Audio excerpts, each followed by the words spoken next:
দাদা জয়গুরু। জয় গুরু মা। দাদা জয়গুরু। আপনি 15-20 মিনিট ইষ্ট প্রসঙ্গ করুন, তারপরে আলাপনি চলে যাব। জয়গুরু দাদা। আগে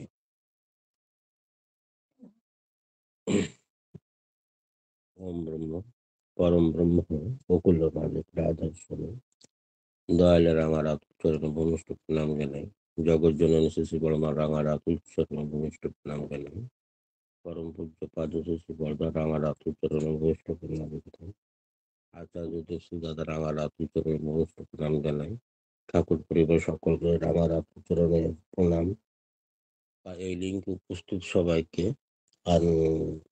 আনন্দিত জয়গুরু বা ভূত পাঞ্জাধারী দাদাদের আমার প্রণাম বা জয়গুরু।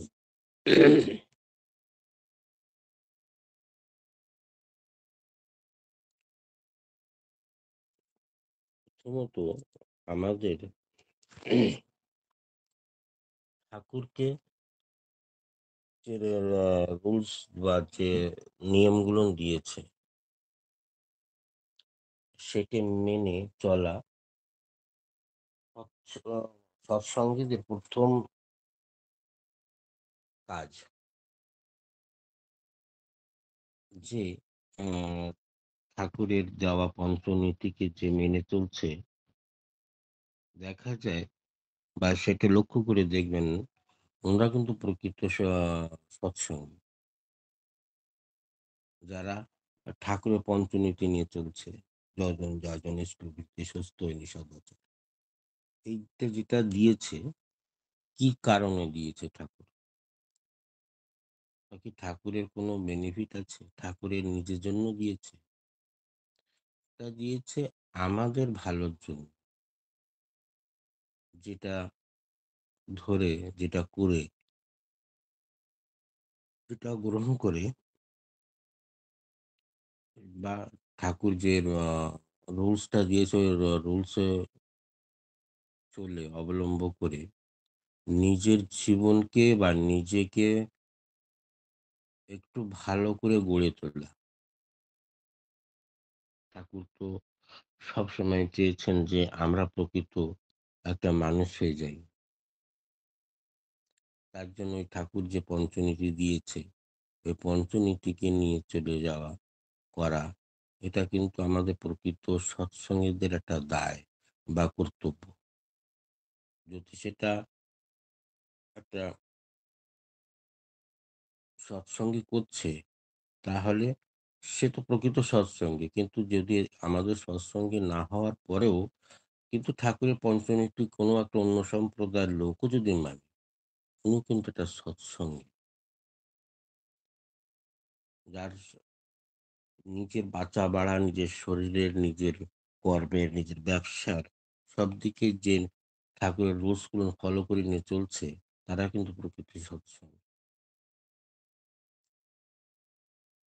আমি যে একটা সৎসঙ্গী, এই জিনিসটা বলতে গেলে সেই সৎসঙ্গীটাকে উচ্চারণ বা চিন্তা ভাবনা করতে গেলে আমাদের যে কতটা হয়ে দাঁড়িয়ে যেতে হবে, কতটা কি নিজেকে যাচাই করতে হবে, সেটা কিন্তু আমরা কখনো দেখি না। ঠাকুর যে এই আশ্রমটা গড়ে তুলেছেন তিল তিল করে, কারণটা কি ছিল, ওর মাহাত্ম্যটা কি ছিল, ঠাকুর কোনটা চিন্তা করে করেছিলেন, কোন বিষয় নিয়ে করতে চেয়েছেন, এসব বিষয় কিন্তু আমরা কেউ মূলতল চিন্তাও করি না, আর বিশ্বাসও করছি না। দেখবেন ঠাকুরের বিষয় অনেকটা দিয়েছেন, অনেকটি দিয়েছেন, যে যেভাবে থেকে যেভাবে করে আমরা নিজেকে গড়ে তুলব। যেমন অনেকটা গ্রন্থ দেখা যায়, বাইবেল, রামচরিত্র মানস, মহাভারত, আম, তারপরে গীতা, সবটা কিন্তু বইয়ের ভিতরে দেখা যায়। সবটা একটা গ্রন্থ বই, যেটা পূর্ণ গ্রন্থ বই, যেগুলো পড়ে মানুষ নিজের জীবনে অনেকটা পরিবর্তন আনতে পারে। কিন্তু আমার ঠাকুর এই ছোট্ট একটা ২০-২২ পাতার একটা যে সত্যানুসরণ বইটা লিখেছে, নিজে হাতে লিখেছে। এটাকে আমরা কিন্তু একটু গুরুত্ব কম দিচ্ছি। প্রত্যেকটা সৎসঙ্গীতে দেখা যায় যে এমন আমরা একটা গীতাকে যতটা গুরুত্ব দিচ্ছি, সেই অনুযায়ী আমরা কিন্তু সত্যানুসরণটাকে তেমনি গুরুত্ব দিচ্ছি না। আমি হয়তো দিচ্ছি না। যে আমরা চান করে গীতা পরিশুদ্ধ হয়ে ভালো একটা নতুন বা ধোয়া কাপড় পরে একটা গীতা পাঠ করছি। গীতাকে প্রণাম করে তাকে একটা ফুল দিচ্ছি, তাকে একটা প্রণাম করছি। আর সত্যানুসরণ যখন ইচ্ছা তখন খুলে দেখে পড়ে নিচ্ছি। যে গীতাটাকে সংস্কৃত ভাষায় লেখা, যেটা পড়তে গেলে অনেকটা মানুষের সেই শিক্ষাটা পাওয়া উচিত। শিক্ষাটা গ্রহণ করা উচিত। তবেই বইটা পড়তে পারবে।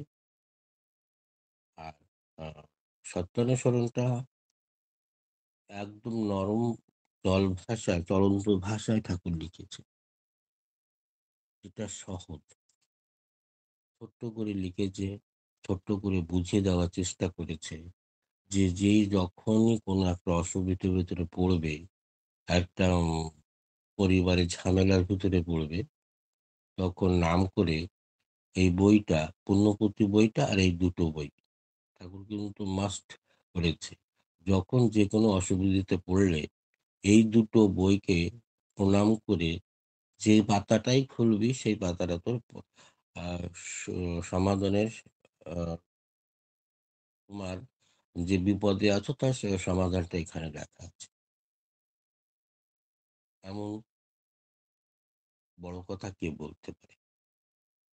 এমন একটা অ খুব উচ্চতর কথা যে যার একেক একজনের জীবনের সমস্ত আম সুবিধা-অসুবিধা ভার ওই এক ছোট্ট একটা বইতে আছে।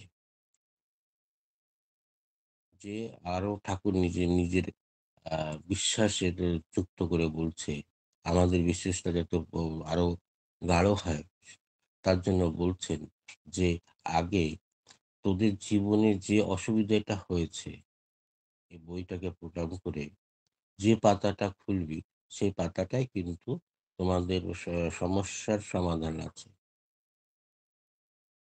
সেইভাবে যদি আমরা তাকে নিয়ে চলি, তার দেওয়া গ্রন্থগুলোকে যদি আমরা সেভাবে মনস্থ করে নিজের করে যদি পড়া যায়, দেখবেন সত্যিকার আমাদের সমস্যাগুলো একদম উম নিরাময় হয়ে যাবে। কাউকে ডাকতে হবে না, কাউকে আ বোঝাতে হবে না, কাউকে বলতে হবে না। ঠাকুরের আমাদের কোন সময় কি লাগবে সেটা কিন্তু ঠাকুর দিয়েই গিয়েছেন। আমরা সেভাবে তাকে নিচ্ছি না, করছি না, ধরছি না। আমার কি লাগবে, কি না লাগবে সেটা পরমপিতা উনি বিশ্ব দুনিয়ার মালিক। কোনটা আমার প্রয়োজন উনি কিন্তু জানেন। কিন্তু আমরা উনি দেওয়ার জন্য বসে আছি কিন্তু আমরা নিতে পারছি না। সেই নেওয়ার আ তরিকাটা, তুকটা আমরা জানি না। যদি জানতাম তাহলে আ এই ঠান্ডাকালে আমরা কম্বলের নিচে, ল্যাপের নিচে শুয়ে আছি। আর আমার ঠাকুরকে আমি একটা আ মন মন্দিরের ভিতরে এমনিই ফেলে রেখেছি ফটক চিন্তা করে। যদি আমি সত্যিকারে তাকে ভালোবাসি, তাহলে আমি যদি একটা ব্ল্যাঙ্কেট বা একটা কম্বল বা একটা আ গরম কাপড়ের ভিতর নিয়ে শুয়ে আছি, তা আমার ঠাকুরকে কিভাবে রাখা উচিত? আপনারা লক্ষ্য করে দেখবেন ঠাকুরবাড়ি ঠান্ডার সময় ঠাকুরকে একটা চাদর গায়ে দেওয়া হয়। আমরা যদি সত্যিকারে ঠাকুরকে জীবন্ত মনে করি, ঠাকুরকে সত্যিকারে যদি ভালোবাসি, তাহলে আপনার ঘরে যে মন্দিরে যে ঠাকুরকে রেখেছেন, ওই ঠাকুরের গায়ে একটা চাদর বা একটা শল দেওয়া খুবই জরুরি। যে আপনারা যদি এটা করেন, ওনাকে জীবন্ত মনে করে যদি আমরা ঘরে চলি, তা সত্যিকারে কিন্তু উনি আমাদের সঙ্গে জীবন্ত হয়ে থাকবে। যদি একটা ফটো করে চিন্তা করি, তাহলে ফটো ভাবেই থাকবে। ওই একই মানুষ, একই ঠাকুর, আপনি তাকে কিভাবে রাখবেন? কিভাবে জীবন্ত রাখতে চাচ্ছেন? না ফটো অবস্থায় রাখতে চাচ্ছেন? সে দায়টাও কিন্তু আপনার। এইজন্য বলেছিলাম তাকে, উনি তো দেওয়ার জন্য বসে আছে। আমি তো সে তুকটা জানি না যেভাবে আমি নেব। যেভাবে ঠাকুর আমাকে দিতে পারবে বা দেবে, যে উনি খুশি হবে, উনাকে কিভাবে শ্রদ্ধা করব, সেই জিনিসটা তো আমার জানা নেই। যদি জানা থাকতো, তাহলে নিশ্চয়ই আমরা আ ঠাকুরের কোনো জিনিসটা আমাকে চেয়ে নিতে হতো না। আমরা এই প্রচন্ড ঠান্ডায় বাইরে বেরোতে পারছি না। আর ঠাকুরকে একটা ফটো চিন্তা করে ওই আগলাভাবে রেখে দিয়েছি। যখন আমরা ঘর থেকে কোথাও যাচ্ছি, শ্রী শ্রী আচার্যদেব দাদাও বলেন, আমি যদি বাথরুমে যাই তবু ঠাকুরকে বলে যাব। ঠাকুর এতটা জীবন্ত হওয়ার দরকার, এতটা নিজের সাথে সহায় হওয়ার দরকার, এতটা ঠাকুরের উপরে বিশ্বাস হওয়া উচিত। যদি আমি বাইরে যাচ্ছি, পায়খানা যাচ্ছি, প্রস্রাব যাচ্ছি বা বাইরে কোথাও ২ মিনিটের ১০ মিনিটের জন্য কোনো একটা কাজে যাচ্ছি, তবু মনে, মনে ঠাকুরকে প্রণাম করে ঠাকুরকে বলে যেতে হবে, "ঠাকুর আমি অমুক জায়গায় যাচ্ছি।" একে বলে ভালোবাসা। একে বলে আমার পরিবারের গার্জেন। একেই বলে যে আমার পরিবারে একজন দায়িত্ববান ব্যক্তি আছেন। যে আচার্য দাদা কেমন বলে, যদি আমি কোথাও যাই, যদি আমি ঘরের মালিককে না বলে যেতে পারলাম, তাহলে তো আমি উম আমার বাবাকেও ভালোবাসলাম। তাকে তাকে সেইভাবে নিয়ে ঘরে যখন রেখেছি, তাকে সেইভাবে নিয়ে চলতে হবে। তাকে সেইভাবে নিয়ে আ শ্রদ্ধা করতে হবে। দেখবেন আমাদের জীবনে যতটা অসুবিধা, দুঃখ, কষ্ট আছে, সব কোথায় হারিয়ে যাবে, ঘুচিয়ে যাবে। জীবনে মহা একটা মানুষ বলে না যে ছোট্ট হওয়ার ছোট্ট পরিবার, গরিব পরিবারের থেকেও মানুষ কিন্তু সুখে থাকতে পারে। স্বর্গে বাস করতে পারে। সেই স্বর্গে বাস করতে গেলে তেমনি মনটা দরকার। এই যে সব দেবতাকে ভালো বাসতে কি আসে সাথ দেবে, সেটা তো করলে কাজ হবে না। যাকে ধরেছ, যেভাবে ধরেছ, পরিপূর্ণ সম্পূর্ণভাবে তার হয়ে যেতে হবে। তবে দেখা যাবে যে তার কৃপা, তার করুণা, তার দয়া জীবনে যখনই উনি তিল, তিল করে দেবেন, তখন দেখবেন যে আশেপাশের লোক দেখে বুঝতে পারবে যে আপনার ভিতরে উন্নতি ঘটছে। অর্থাৎ আপনার ভেতরে পরিবর্তন আসছে, আপনার পরিবারে পরিবর্তন আসছে, আপনার খাওয়া-দাওয়া, চলন-বলন, পোশাকে সব জিনিসে পরিবর্তন হচ্ছে। তাকে তো ভালোবাসতে হবে। তাকেই তো নিয়ে আগে চলতে হবে। তাকেই তো আগে বাসলে বা তাকে সেভাবে শ্রদ্ধা করলে নিজের জীবনে পরিবর্তন ঘটবেই ঘটবে। এই পরিবর্তনকে যদি সুচারুরূপে চালাতে হয়, তাহলে আ যে এই জীবনের মালিক, যে দয়া করে দিয়েছে। আমি কিছুদিন আগে হয়তো বলেছিলাম, শুনেছেন আপনারা, যে আমি যখন আমার মার গর্ভে ছিলাম, অন্ধকারে একটা ইসের ভিতরে সবাই, যেই থাকুন, সবাই একটা মার গর্ভে নিশ্চয়ই ছিলেন আপনারা। তখন ঠাকুরের কাছে কত কান্না করেছি, কত হাত পাও ছড়িয়েছি যে, "ঠাকুর, এই অন্ধকারের রুমের থেকে আমাকে বাইরে করুন। বাইরে যখন আমি আসবো, দুনিয়া সলোকে যাবো, তখন আপনার আ গুণগান করব, আপনার ইষ্টপ্রসঙ্গ করব।" তোমার নামটা সারা পৃথিবীতে ছড়িয়ে দেবো।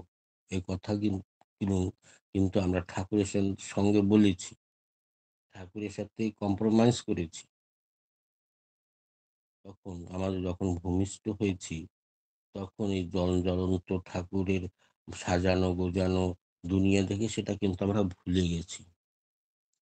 ভুলে গিয়ে আমরা আমাদের মতন চলা শুরু করেছি। এই ভূমিষ্ঠ হলাম, মার ভালোবাসাটা পেলাম। মার ওই দুগ্ধটা যখন মুখে গেল তখন জীবনে কত একটা অমৃত পেয়েছি সে মনে হলো। মার ভালোবাসাটা পেয়ে জীবনে ঠাকুরকে ভুলে গিয়েছি। যখন আরেকটু বড় হলাম তখন পড়াশোনা এদিক ওদিকের কত চাপ সেটাও ভুলে গেছি। তারপরে ঠাকুর এইজন্য বলেছে ১৪ বছরে দীক্ষা দিতে। যখন ১২ বছর ১২ বছর যখন কেটে যায় তখন দীক্ষাটা দিতে। যখন কেটে গেল তখন ঠাকুরকে ধরার একটা সহজ রাস্তা হলো। কিন্তু ঠাকুরের মার গর্ভে যখন আমরা ছিলাম তখন ঠাকুরের কাছে কি আমরা মা ঠাকুরের সঙ্গে কমিটমেন্ট করেছিলাম সেটা কি মনে পড়ে? তখন ঠাকুর স্বস্তিনী ব্রতটা দিয়েছেন। এই স্বস্তিনী ব্রততে আমরা কজন পালন করছি? ঠাকুর আ স ইষ্টভূতির ১ বছর আগে স্বস্তিনীতে রেখেছেন।